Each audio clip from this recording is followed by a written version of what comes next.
అధ్యక్ష వారు లేచి ఇంకో ఆయన లేచి మాట్లాడుతూ ఉన్నారు కేటీఆర్ గారు.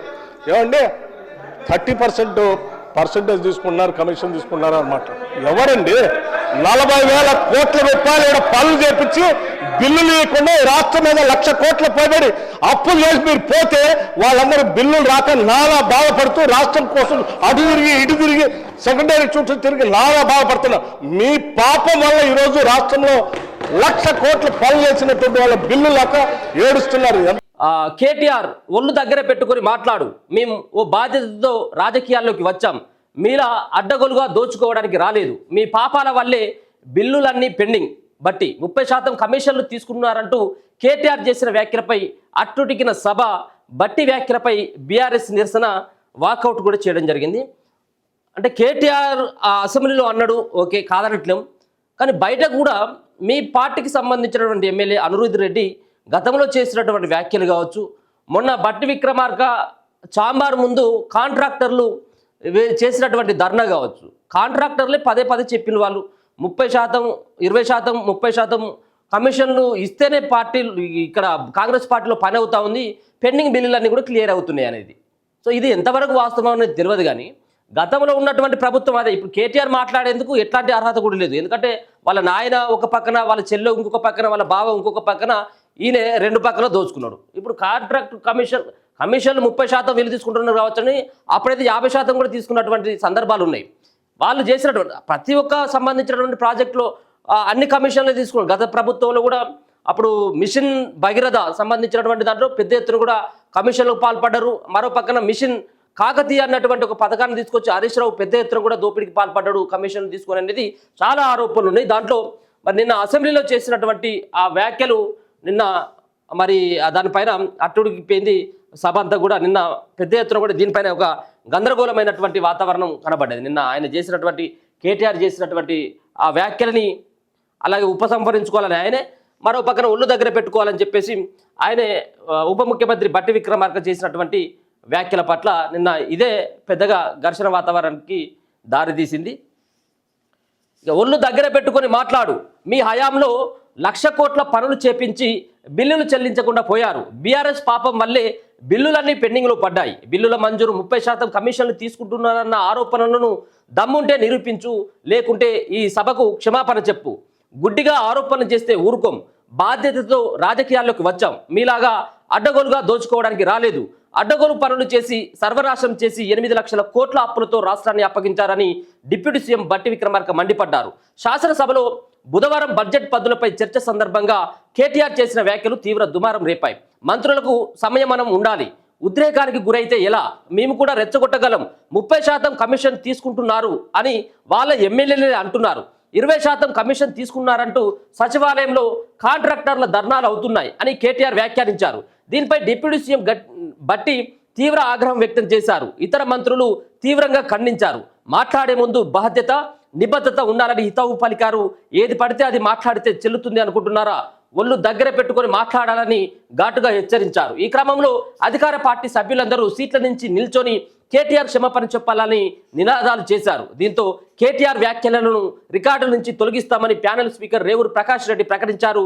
మరోవైపు కేటీఆర్ను ఉద్దేశించి ఒళ్ళు బలిసి అంటూ బట్టి దూషించారంటూ బీఆర్ఎస్ సభ్యులు నిరసనకు దిగారు. కేటీఆర్ మాట్లాడేందుకు మైక్ ఇవ్వాలంటూ హరీష్తో పాటు పలువురు సభ్యులు వెల్లోకి దూసుకుపోయారు. కేటీఆర్కు మళ్లీ మైక్ ఇవ్వనని ఆందోళన విరమిస్తే పల్లా రాజేశ్వర రెడ్డికి పద్దులపై ప్రసంగాన్ని కొనసాగించే అవకాశాన్ని ఇస్తానని ప్యానెల్ స్పీకర్ స్పష్టం చేశారు.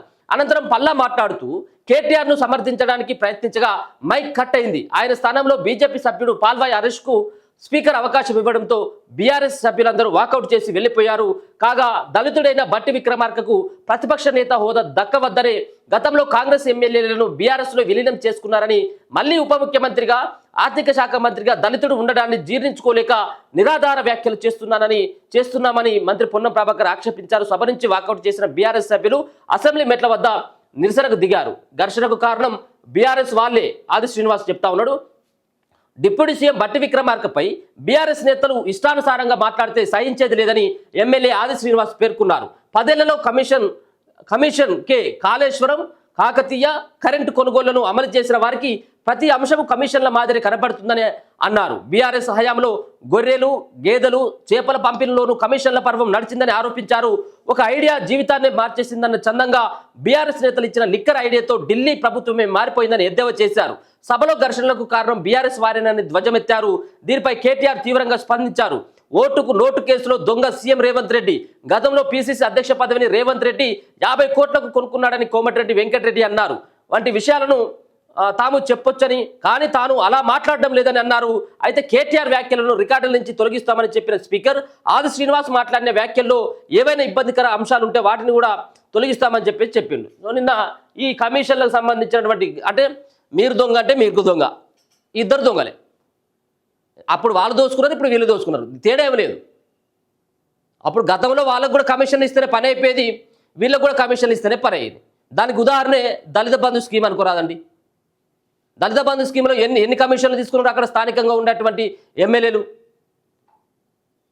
చాలా సంబంధించినటువంటి ప్రాజెక్టులలో కాళేశ్వరం ప్రాజెక్టులు ఎన్ని కమిషన్లు వచ్చినాయి కేసీఆర్కి కానీ హరీష్ రావు కానీ కేటీఆర్కి కానీ. ఇటువంటి గతంలో చేసినటువంటి దొంగలే ఇలా దొంగ దొంగ అని చెప్పేసి మొత్తుకుంటా ఉన్నారు. వీళ్ళేం దొంగలు కాదని చెప్పట్లేదు, వీళ్ళు కూడా అదే దాని కిందకే వస్తూ ఉన్నారు. ఎందుకంటే ఒక పక్కన ఆ పార్టీలో ఉన్నటువంటి ఎమ్మెల్యేలు అదే కామెంట్ చేస్తూ ఉన్నారు, మరో పక్కన కాంట్రాక్టర్లు సైతం అసెంబ్లీ సెక్రటేరియట్ సాక్షిగా వాళ్ళు కూడా కాంట్రాక్టర్లు ధర్నాలు చేసి బట్టి విక్రమార్క చాంబార్ ముంగటే మాట్లాడారు గతంలో. అంటే ఒక సెక్రటేరియట్లో మొదటిసారి ధర్నాకు ఇటువంటి చరిత్ర ఎక్కడ కూడా లేదు. ఆయన బట్టి విక్రమార్క చాంబార్ ముంగట ధర్నాలు చేసినారు. ఇంకొక పక్కన ఖమ్మం జిల్లాలో ఉన్నటువంటి మంత్రులందరూ కూడా ఇటువంటి కమిషన్లకు పాల్పడుతూ ఉన్నారు. ఫ్యామిలీ మెంబర్స్ సైతం కూడా ఈ కమిషన్లలో ఇంట్రెస్ట్ చూపుతా ఉన్నారు. వాళ్ళు కూడా ఒక పక్కన వీటన్నిటి కూడా గ్రీన్ సిగ్నల్ ఇచ్చేందుకు వాళ్ళు పర్సంటేజ్లు వసూలు చేస్తూ ఉన్నారు అనేది చాలా తీవ్రమైనటువంటి ఆరోపణలు ఉన్నాయి. లేవనే కాదు, ఇలా కేటీఆర్ మాట్లాడిండు, కేటీఆర్ కూడా కేటీఆర్ కుటుంబ సభ్యులు కేటీఆర్ వాళ్ళ నాయన అధికారంలో ఉన్నప్పుడు వాళ్ళు కూడా దోచుకున్నారు. సో ఏదైనా కానీ నిప్పు లేదైతే పొగ అయితే రాదు. ఏదో జరుగుతుంది కాంగ్రెస్ పార్టీలో అనేది జనాలందరూ కూడా ఆ వైపున ఆలోచిస్తూ ఉన్నారు. సో ఏదేమైనప్పటికీ కూడా నిన్న వాళ్ళు వాకౌట్ చేయడం జరిగింది. ఒక బట్టి విక్రమార్క దళితుడైనటువంటి బట్టి విక్రమార్కని ఆయనను అవమానించడం కోసమే కేటీఆర్ ఈ విధంగా ఆయన పైన ఆరోపణలు చేస్తూ ఉన్నాడు. ఎట్లాంటి ఆధారాలు లేకుండా అనేది కాంగ్రెస్ పార్టీకి సంబంధించినటువంటి వాళ్ళ యొక్క వాదన ఇట్లా ఉన్నది. సో నిన్న పెద్ద ఎత్తున కూడా వాళ్ళకి సంబంధించినటువంటి ఈ అంశంలోనే అసెంబ్లీలో పెద్ద రచ్చ నడిచింది.